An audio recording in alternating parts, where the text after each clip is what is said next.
Indonesia memiliki ragam soto yang tersebar hampir di seluruh penjuru Nusantara.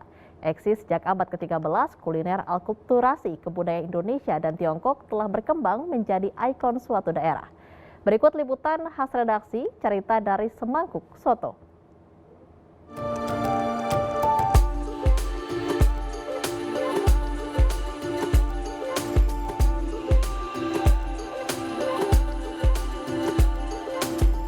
Soto menjadi salah satu kuliner Nusantara yang mudah ditemukan di berbagai daerah. Tentu masing-masing punya ciri khas disesuaikan dengan selera warga lokal.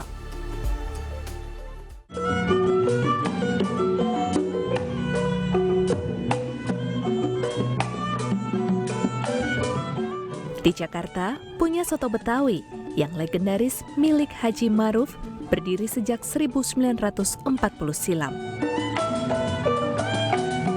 Resep otentik bertahan sejak dulu hingga generasi ketiga. Menggunakan rempah seperti jahe, sereh, lengkuas, dan daun salam sebagai bumbu dasar kuah. Sementara untuk memasak daging sapi, sang pemilik punya cara tersendiri agar daging lebih lezat saat disantap. Setelah direbus selama 3 hingga 4 jam, daging digoreng dalam minyak panas. Tuangkan kecap manis di atas daging. Tunggu hingga daging kecoklatan, lalu angkat. Yang menjadi ciri khas soto Betawi Haji Maruf, yaitu tidak menggunakan kentang dan sayuran. Hanya daging dan jeroan seperti paru, usus dan babat, ditambah emping, daun bawang dan bawang goreng disiram dengan kuah santan bercampur susu. Kalau misalkan soto Betawi sebenarnya kan khasnya itu jeroan aja. Hasilnya jeroan aja karena zaman dulu tuh daging itu kan mahal kalau cerita dari almarhum kakek sama orang tua gitu kan. Nah akhirnya sekarang tuh udah ada pakai campuran daging gitu, dan bedanya kita mungkin kita nggak pakai kentang, sayur-sayuran tuh nggak pakai karena ya emang basicnya aslinya dari zaman dulu ya daging sama ya kuah santannya itu gitu. Awalnya itu kita hanya santan aja. Pas dari zaman almarhum kakek santan aja. Nah, kakek cerita pas lagi dagang lagi rame-ramenya, kalau untuk meres santan lagi nggak memungkinkan. Akhirnya dia ke pasar, ditambahinlah kuah susu. Nah, ternyata lebih gurih dan orang-orang lebih suka. Jadi itulah awal mulanya kenapa si soto Maruf ini menggunakan santan dan susu.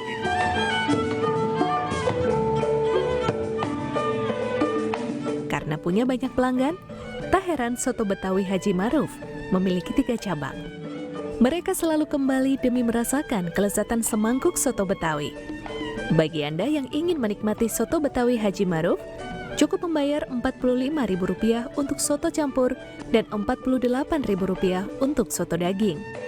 Di samping itu juga untuk menunya juga ada yang santan dan ada yang bening gitu kan. Harganya juga nggak terlalu mahal lah, relatif lah itulah ya. Karena kan rasa atau ini kan tergantung daripada selera kan gitu kan. Kalau saya ini dari santannya itu beda ya. Jadi ada rasanya gimana ya, kayak semacam ada rasa-rasa susu gitulah. Gitu. Tapi saya nggak tahu ya itu pakai susu atau enggak deh, atau santan murni saya nggak tahu. Gitu aja. Campuran jalan. Ya seminggu ya nggak, paling ya 2 kali lah paling nggak lah gitu. Bergeser ke salah satu daerah penyangga Jakarta berjuluk Kota Hujan, Bogor, Jawa Barat, juga memiliki soto khas yaitu soto mie. Salah satu soto yang tersohor, soto mie Mang Ohim, hadir sejak 2005 lalu. Sejak pagi para pekerjanya sibuk di dapur mempersiapkan aneka bahan baku. Yang wajib tersaji dalam semangkuk soto mie ialah risol yang dipotong sedang, berisi bihun. Selain risol, ada pula mie kuning atau mie putih, daging, dan jeroan sapi seperti kikil dan urat, kol, tomat, seledri, bawang goreng, dan emping.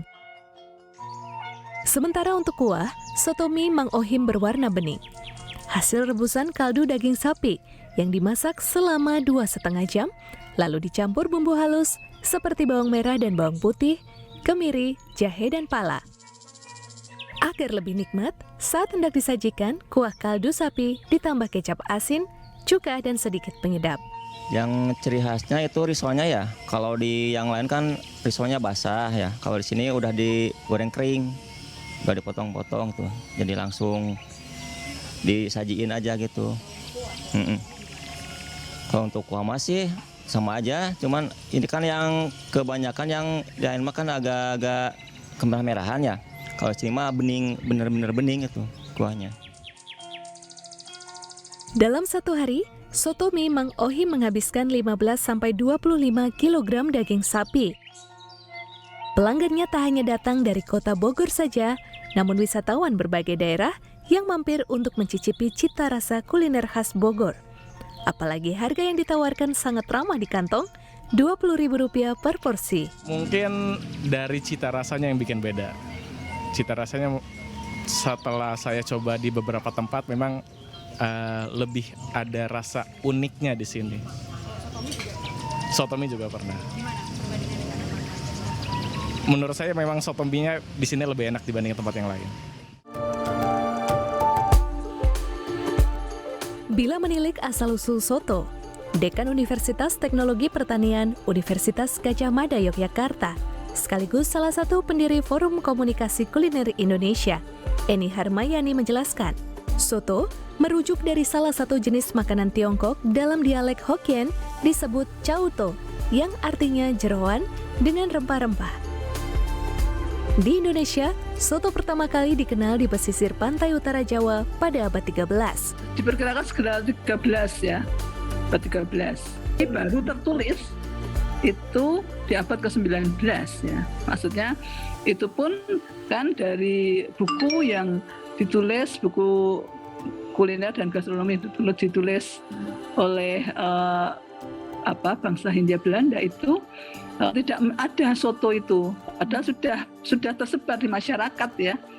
Mengapa? Karena diduga bahwa kan dibuatnya di awal itu kan dari jeroan ya, dari babat ya, usus sapi ya, dari babat itu, sehingga menurut mereka artinya itu hygiene-nya kurang, sehingga mereka tidak memasukkan itu sebagai masakan ya yang direkomendasikan begitu ya maksudnya. Dalam perkembangannya, soto menyebar di seluruh Nusantara dan diadaptasi di banyak daerah dengan masing-masing ciri khas. Menurut Eni Harmayani, Indonesia kini memiliki 75 ragam soto tersebar di 22 daerah. Tanyain, soto yang mana gitu kan? Ada 75. Ya soto Indonesia, dan itu memang beragam gitu ya. Jadi kita nggak usah menyebut satu gitu ya. Tadi dengan berbagai justifikasi tadi, kalau mau yang representasi terbanyak memang soto ayam kaldu kuning gitu ya. Tetapi ya soto Indonesia, kita ada 75 ragam soto gitu ya. Dan itu soto menunjukkan diversity di dalam sebuah mangkok yang hangat gitu ya.